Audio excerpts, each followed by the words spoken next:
Ohm's law, जो offline आप लोगों ने सबने यहाँ पर किया है। जो लोग स्कूल नहीं आ रहे, जिन्होंने प्रैक्टिकल नहीं किया है, उनसे भी मेरा यही कहना है कि प्लीज आप स्कूल आकर के इसको टाइमली कंप्लीट कर लें, otherwise you will be trouble. और दूसरा एक्सपेरिमेंट अपन ने किया wheat stone bridge. In Ohm's law, we used two wires to find unknown resistance and then their resistivity. By using Wheatstone bridge, we obtained resistance only. इन दोनों experiment को practical file में कैसे करना है? मान लीजिए कि ये आपकी प्रैक्टिकल फाइल है, इसके दो पेजेस हैं। ये लेफ्ट हैंड साइड आपका व्हाइट पेज है और ये जो राइट हैंड साइड वाला है ये आपका लाइनिंग वाला पेज है। सबसे पहले आपको इंडेक्स फिल करनी है। इससे भी पहले आपका इंडेक्स आता है। इंडेक्स में serial number, name of experiment, pages आपके कहां से कहां, हर एक पेज पर आपका पेज नंबर होना चाहिए, पेज नंबर 1, 2, 3। अब मान लीजिए कि मैं एक्सपेरिमेंट शुरू करने जा रहा हूं। I am a student of class 12। Then how will I write my experiment?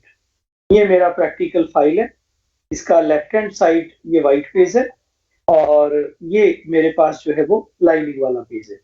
सबसे पहले यहां पर मैं लिखूंगा एक्सपेरिमेंट नंबर 1, ठीक है। इसके साथ ही यहां पर आपका आ जाएगा पेज नंबर 1। उसके बाद में on right hand side you will write aim. You will copy this aim, operators, theory all from your practical manual. जो भी आपके पास प्रैक्टिकल मैनुअल है, प्रैक्टिकल मैनुअल मैंने आपसे बोला एनसीईआरटी लेना चाहो एनसीईआरटी ले लो, एबीसी, प्रदीप, कॉम्प्रिहेंसिव, जो भी आपको ठीक लगे आप उसका प्रैक्टिकल मैनुअल ले लें। बट प्रैक्टिकल की बुक, प्रैक्टिकल की मैनुअल आपको लेनी पड़ेगी।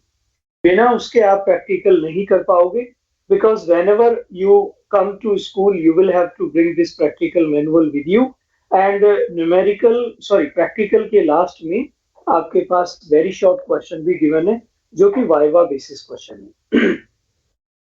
सो first of all you will write aim. After then इस एम के बाद में आप लिखोगे रिक्वायर्ड ऑपरेटर्स। यहाँ पर आप लिखेंगे क्या क्या ऑपरेटर्स आपको चाहिए। After then you will write theory. Theory part में कुछ एक प्रैक्टिकल का थ्योरी बहुत लंबा चौड़ा लिखा हुआ है। थ्योरी में बोर्ड में भी आपको रिक्वायर्ड फॉर्मूला लिखना है। जैसे मुझे ओम्स लॉ लिखना है तो आप लिखेंगे by Ohm's law V equals to I R, R is equal to V upon I। Here V is the potential difference, R is the resistance, I the respective current। उसके बाद में resistivity का formula जो अपन ने निकाला था, R is equal to rho L upon A, so rho is equal to RA upon A। So basically जो formula आप यूज कर रहे हैं वो फॉर्मूला इस थ्योरी पार्ट में आना चाहिए। अगर आपके प्रैक्टिकल मैनुअल में थ्योरी पार्ट छोटा सा लिखा है, ज्यादा लंबा चौड़ा नहीं है, तो आप एज इट इज कॉपी कर लें। और आपको लग रहा है कि बहुत ज्यादा लंबा चौड़ा लिखा है तो आप अपने वर्ड्स में भी उसको लिख सकते हैं। और लिखने का तरीका ये कि फॉर्मूला डिफाइन होना चाहिए। Basic thing is that required operators के ये जो लेफ्ट हैंड साइड वाला पेज है, यहां पर आप डायग्राम ड्रॉ करेंगे बाय पेंसिल। ये डायग्राम सिर्फ पेंसिल से ड्रॉ होना चाहिए। रिक्वायर्ड ऑपरेटर्स, उसके बाद में थ्योरी। थ्योरी के बाद में जो आपका लाइनिंग वाला पेज है उसमें आप ऑब्जर्वेशन टेबल ड्रॉ करेंगे। Observation table right hand side में इस तरीके से। ऑब्जर्वेशन टेबल में जब भी आप ड्रॉ करें, याद रखिए मिनिमम 5 रीडिंग्स आपको लेनी है, चाहे कोई भी एक्सपेरिमेंट हो। More than 5 allowed. आप 5 से ज्यादा 6, 7, 8, 9, 10, 15, 20 जितने भी लेना चाहें आपकी इच्छा है, बट 5 से कम रीडिंग आपको नहीं लेनी है। ये चीज आपको याद रखनी है। ऑब्जर्वेशन टेबल के ठीक लेफ्ट हैंड साइड में जो आपका व्हाइट पेज है वहां पर आप लिखेंगे कैलकुलेशंस एंड ऑब्जर्वेशंस।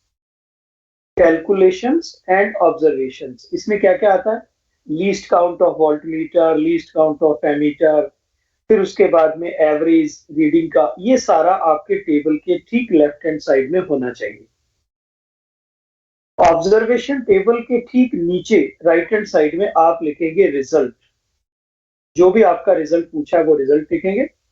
रिजल्ट के बाद में errors and precautions. Errors and precaution में याद रखिए आपको मिनिमम 3 एरर्स और 3 प्रिकॉशंस आपको लिखने ही लिखने हैं, और सेम पैटर्न आपका बोर्ड का है। अगर बोर्ड में प्रैक्टिकल करने को मिले तो आप कॉपी वर्क में यही सब कुछ करेंगे, ये चीज आपको याद रखनी है। ठीक है, is this clear to everyone? Yes sir. Okay, ये चीज बार बार मुझे बोलने का जरूरत नहीं होना चाहिए। रीडिंग्स लिखते टाइम याद रखिए कोई करेक्शन काटापीटी नहीं होनी चाहिए। बोर्ड में भी जब आप रीडिंग लिखते हैं ऑब्जर्वेशन टेबल में, तो वहां कोई भी करेक्शन अलाउड नहीं है। ठीक है, इज दिस क्लियर? प्रैक्टिकल से रिलेटेड और कोई बात, फाइल से रिलेटेड और कोई बात किसी को पूछनी होगी?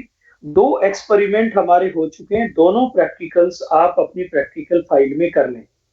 स्कूल में जो लोग आ रहे हैं प्रैक्टिकल करने, वो ध्यान से सुने।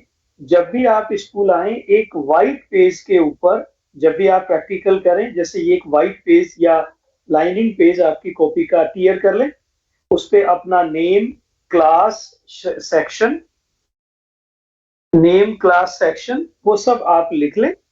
और उसके बाद में जो भी एक्सपेरिमेंट आप करने वाले हैं उस एक्सपेरिमेंट की टेबल ड्रॉ कर लें, और जो भी रीडिंग आप लैब में ले रहे हैं वो रीडिंग लेकर के जाते टाइम चेक करवा जाएं हमसे। दीपक सर से चेक करवा लें, मेरे से कर लें, और इस पेज को आप अपनी इस प्रैक्टिकल फाइल में स्टेपल करेंगे। ये प्रूफ है इस बात का कि आपने खुद ने आकर के प्रैक्टिकल किया है। अगर ये पेज अटैच नहीं है तो आपका प्रैक्टिकल वैलिड नहीं माना जाएगा, आपका प्रैक्टिकल चेक भी नहीं माना जाएगा। फिर से सुनिए, कई स्टूडेंट ये सोच रहे होंगे कि भाई मैं स्कूल जाके क्या करूंगा, मेरा फ्रेंड वहां कर रहा है मैं उससे कॉपी कर लूंगा।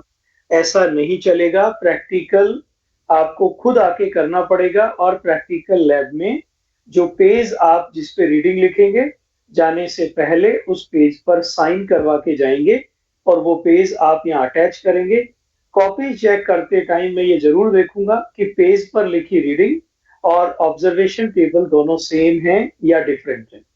And this is the proof of practical और experiment done by you in the laboratory. अगर ये पेज नहीं है तो वो प्रैक्टिकल माना नहीं जाएगा। ये चीज आप प्लीज थोड़ा सा ध्यान रखिए। इज दिस क्लियर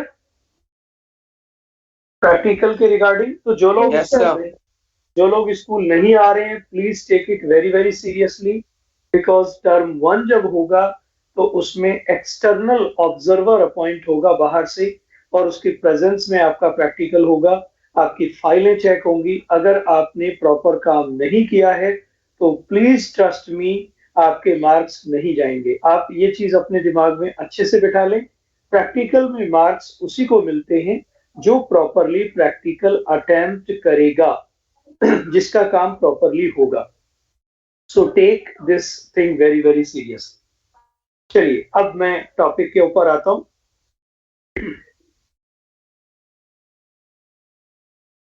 आज का हमारा टॉपिक है diffraction of light. Wave optics में बेसिकली 3 एक्सपेरिमेंट